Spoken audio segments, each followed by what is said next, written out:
Do you know what I like to do on a relaxing Friday? I like to look at some baseball cards. Hey, I have a super rare card I'm going to show you. And I have a few other cards that I reholdered. I don't want to say re-slabbed because that triggers some people. I don't know why. And pick something up that I want to show you. And before I do that, I want to give a special shout out to a newer channel. I think he's somewhere around 240 subs. And that is Value Vintage Cards. Value Vintage Cards. I'll put a link in the description. Man, he shows a lot of the old, more obscure vintage cards, rare vintage cards that I like to collect. And if you like the vintage stuff that I show you, I think you'll certainly enjoy what he shows as well. So check him out. The rare card that I got in is a card that Orlando from A Collector's Dream and I have both shown these on lives in the past. It's a 1930 Bagger Chocolate. These are Cuban cards. So they came in chocolate in Cuba. And that's Eddie Collins. They're very tiny little cards. It's amazing that these have lasted all these years being so small. But they are very, very rare. I don't know the SGC pop, but PSA has a pop of only 3 for this card. This is only my second one. I've shown you guys my Lefty Grove in the past. So I'm super glad to add this. And as I keep saying, if you're not chasing the $5,000, $10,000, $20,000 cards and up, vintage cards have come way down in price. And I'm just getting stuff for steals and next to nothing. So I'm super glad to add that. I got 2 more Hostess panels. These are from 1976. Now, most of the time you'll find these in 3s, but depending on the size of the box, they were issued like this too. And this Dave Parker here is one of my favorite all-time cards, so I wanted to get it on a panel. And I got this one, Felix Millan and Don Baylor and Bill Melton. Oh, I'm sorry, that's Bucky Dent. Bucky Dent.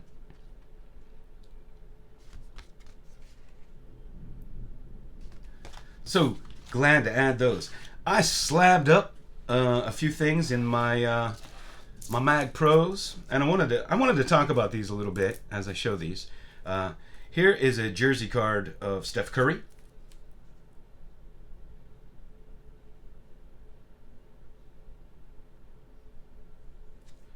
And this great Yao Ming. And I remember getting hyped up to watch his first game against Shaq. I was all excited to watch that game, and he did not disappoint. Man, he took it to Shaq the first quarter, man. It was fun to watch. Then Shaq got it together, and it was a great game. Great game. This is numbered to 99. And I just wanted to talk about these slabs, because even though I have talked about them, and other YouTubers have talked about them, and we even did a full live on these holders, and we call them slabs, holders, whatever. These are Mag Pros. They're made by the people that make Zion cases. You can get them on their website. You can also get the Superior Fit sleeves to fit these nice and perfect fit. They're perfect fit sleeves for them. And if you reach out to them, they will produce personalized labels, whatever you want on them. I've even seen AD's Collectibles. Aaron had put year on there. If it's a numbered card, 1 of 10 or whatever, you could do personalized labels. They'll do just about anything that you want. When I first reached out, I had just such a wonderful experience. I mean, they designed the label, gave me a bunch of different choices. I got to pick which one I wanted. They printed them up, shipped them that same day. They created them, printed them, shipped them the same day I requested them. But they're just crystal clear holders. And if you have, what we call a Frankenstein collection with different slabs of graded cards, when you put these together with them, here's 3 different kinds of grading companies. They're roughly the same size. So a lot of people like that. Now, if you are like me, and just bear with me here, don't judge.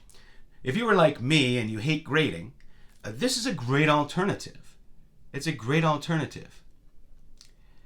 Now, I have, I'm not a big fan of grading, and you've probably heard me call it a scam. And when I say that, I don't really mean it's a scam, as in they're trying to rip you off in some way. It's just I'm a little flamboyant and outspoken, and that's a word that people seem to gets people's attention. Let's put it that way. I'm just cynical by nature. Wasn't always cynical, but I think the more educated you get, the more experience you get, and the higher your intelligence level, the more you're cynical about things. I'm cynical about everything I see on TV. It's like, do I believe I can grow my hair back with Christmas tree lights and a hat? Hell no, I don't believe that. It's a scam. That's a scam. Now, is it a real scam? No. It's just they're trying to get your money selling you something stupid. That's how I feel about grading. So, do I believe that I can get 6-pack abs without dieting, without exercising, because I'm wearing a belt that vibrates around my stomach? No! I'm not a moron. That's not a scam. But to me, it's a scam, right? They're lying. It's like they're just coming after your money, and they're giving you this hype. And that's what I mean by that. Today, I think Americans are just focus on headlines. Like, they see a headline and they immediately judge. They don't bother to go delve into the story or think for themselves. They just see some headline. We live in a TikTok world. We live in a shorts world where you just get that quick hitter and you don't want to delve any further. I remember my mom called me one time when I was in college, and she said, "You need to not speed because I heard that they just came out with a report that 20% of all car accidents are caused by speeding." And so I'm like, well, then that means I have a way better chance of not wrecking if I do speed, because 80% of car accidents must be caused by speeding. You see, when you're given statistics, you could twist these statistics. It's like I see these jobs reports come out every month with all these jobs added, and it looks fantastic. But when I'm listening to all these layoffs happening, and I'm listening to corporations, and I'm listening to people, it doesn't seem to be matching up. So what do? I delve into the jobs number. What do I find? That the second top or third top jobs created category every jobs report is government jobs. Government's creating the jobs. And so I start thinking, why are we creating all these new jobs for the government? I don't know. Is it to boost the numbers? Are they really needed? Is it these IRS jobs I keep hearing about? I don't know. But if you just look at the headline, it doesn't give you all the facts. So when I call PSA a scam, I don't mean it's a scam like, these people that call you and try to tell you they're from the IRS, stuff like that. Now back to, these slabs and everything. My friend Dylan, Double D, he and I bust each other's chops on the grading thing because he loves numbers and I despise them, right? And I've talked about this often. And we go back and forth in text. We go back and forth on each other's videos, commenting, just kind of ribbing each other. Because we're friends and we collect a lot of the same way, and we're both passionate about the hobby and about cards, but we're totally opposite, which is totally fine. It's totally fine. But I find it interesting that both of us have migrated to these Mag Pro slabs. Because he loves numbers and I don't. Now he puts numbers on his, but they're his own numbers. Because he started to realize, like me, that maybe grading isn't the end-all, cure-all to everything in your collecting. So I started to think, because Dylan and I have been on lives and we've had discussions, and he and I grew up similarly collecting, although he's younger than me. Started collecting when we were little kids, and he oftentimes talks about how he's a bit traumatized from when he was a kid, because he will say that no one would ever talk to him. Dealers would try to get over on him. They would try to sell him, lower grade cards for the same price as a near mint card, and he was traumatized by that. And me, on the other hand, I had the total opposite experience. Number one, I never engaged to dealers a whole lot. I just looked at a card, picked it out. If it looked good to me, I bought it. And I bought all these cards on my own. And when I had them graded years and years later, I had 100,000 cards before grading even came out. And when I had them all graded, most of them graded high. I didn't have a single card that got, altered or trimmed or anything like that. Not authentic. They all graded, and many of them graded very high from my childhood that I got from the dealers I encountered. So I grew up, trusting dealers, trusting cards. He grew up distrusting dealers, distrusting cards. And so what happened? He became a PSA junkie, and I started getting down the realm of grading. I didn't always dislike it. It's just the more I know, the more I witnessed, the more I saw, the more I learned about cards, and just using my own experience in cards, and it just started to bother me what it was doing to the hobby. I would have people that say that 90% of raw cards are altered or fake, and it's just absurd. I mean, 99.9% of all cards in existence have never been reprinted or faked, number one. And the more grading makes the 10 so much more valuable than the 9, or the 9 so much more valuable than the 8, what happened? It actually caused more. It caused more altering of cards. And now we have Kurt's Card Care kit and other kits and people doing all kind of craziness to get those high grades. So the more we try to protect it, we've tried to protect from that, the more it's happening. That's like the paradox of it all. So I just thought that was interesting, because, it's fun to get engaged in the old nurture-nature debate. Like if you have a family of, the parents are doctors, and then the kids become doctors and the grandkids become doctors, is it nurture or nature? See, I believe it's nurture, because I believe they just grow up believing that they can be. They see it all around them. Where, a poor kid who comes from a family of poor people that weren't educated, didn't have good jobs, they might not believe they can. They might grow up doubting themselves, doubting that that's for them, or they're capable. So it's fun with the nurture-nature debate, and I think that Dylan and I come from two totally different angles. And it just struck me that, maybe that's why, like a lot of the newer people coming into the hobby, they won't touch a card. They don't trust anything. They don't trust themselves unless it's graded. Because it's a trust factor. Like, there's all these fake cards out there. For somebody to make the comment that 90% of raw cards are fake. I mean, that Mickey Mantle that sat in a drawer for 30 years, it got a 9.5, sold for $12.5 million. A lot of people wouldn't have touched it. If he took a picture of it and posted it on Facebook in some group and asked opinions, I guarantee you 90% of the people would have said it was fake, because we just don't trust anything anymore. I saw a guy post a 49 Leaf, Jackie Robinson, is this real? And everybody's chiming in, and they didn't think it was real. Well, it turned out he got like a 5 on it. So, assuming the grader knew what they were doing. But I just thought that was interesting, and I wanted to share again where you get these slabs, because no matter how many times I tell people or make a video, people still comment. I guess they're seeing, maybe seeing one of my videos for the first time, or they missed the videos and lives where we talked about these. But I just love them. I get a little bit at a time.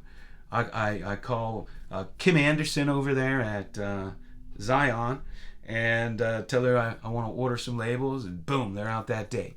And it's just a fun way to collect for somebody. If you're like me and you hate numbers on your cards, you know, there's this whole movement where everybody's moving to eye appeal anyway. If you truly only buy your cards from eye appeal, then what's a number do? What's a number do for you? I mean, do you feel good about your cards when you look down and there's a 2 on it? Why would you feel good about that? But I look good, you know, I feel good when I just look at the card. I wanted to show you a few 1966 Topps football cards I slabbed up. Lenny Dawson, fantastic. George Blanda. I showed you a few the other day. Oh, Lance Allworth, fantastic receiver. Daryl LaMonica, the Mad Bomber. Man, this guy could throw deep. Bobby Bell, great linebacker. Jim Otto, 00, great center. Hank Sauer, this was one of Joe Namath's targets. Don Maynard on the other side. Nick Buonicotti. Of course, he played on that Dolphins team that was undefeated. Matt Snell. His grandson played for my Steelers. I don't know if he's still on the roster or not. And Otis Taylor. Fantastic.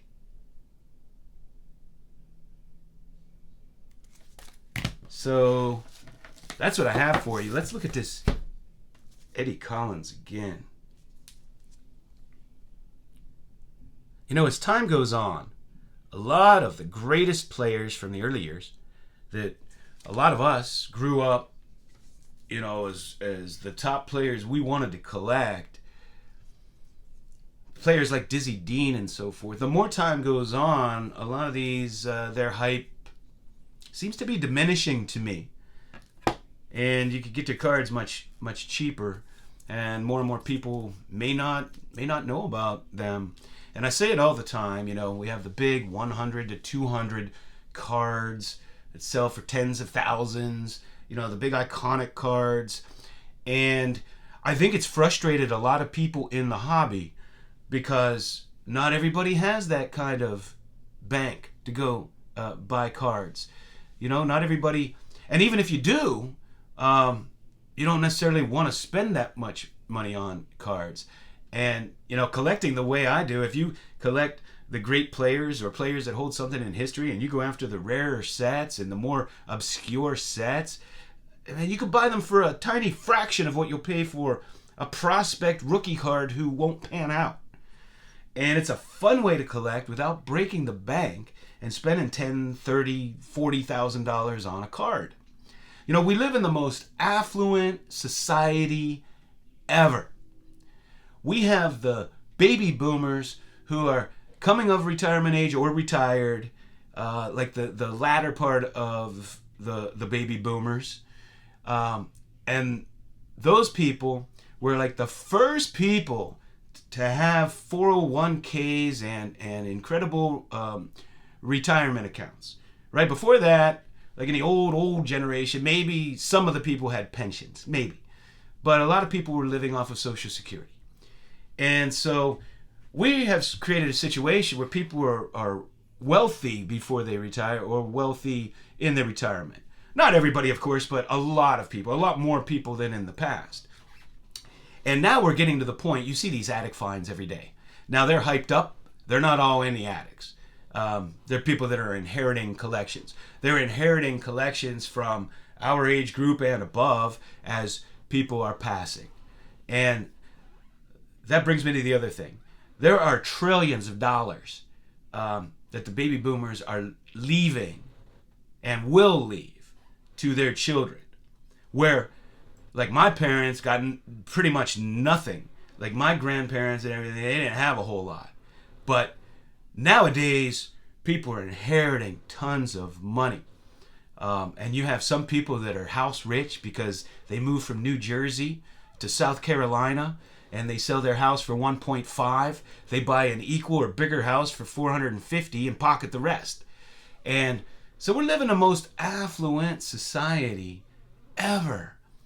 And so we see people dropping $20,000, $30,000 on cards that we didn't see before.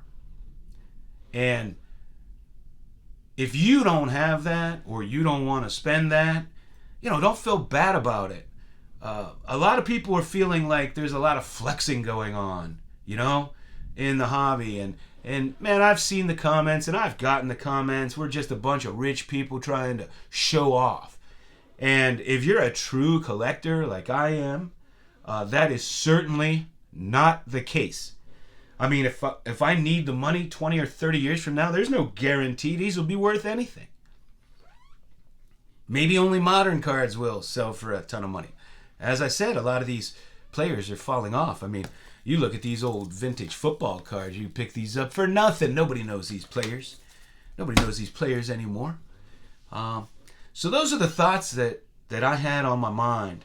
And this has gone a little longer than I anticipated. And I have things to do and places to go. So I got to go.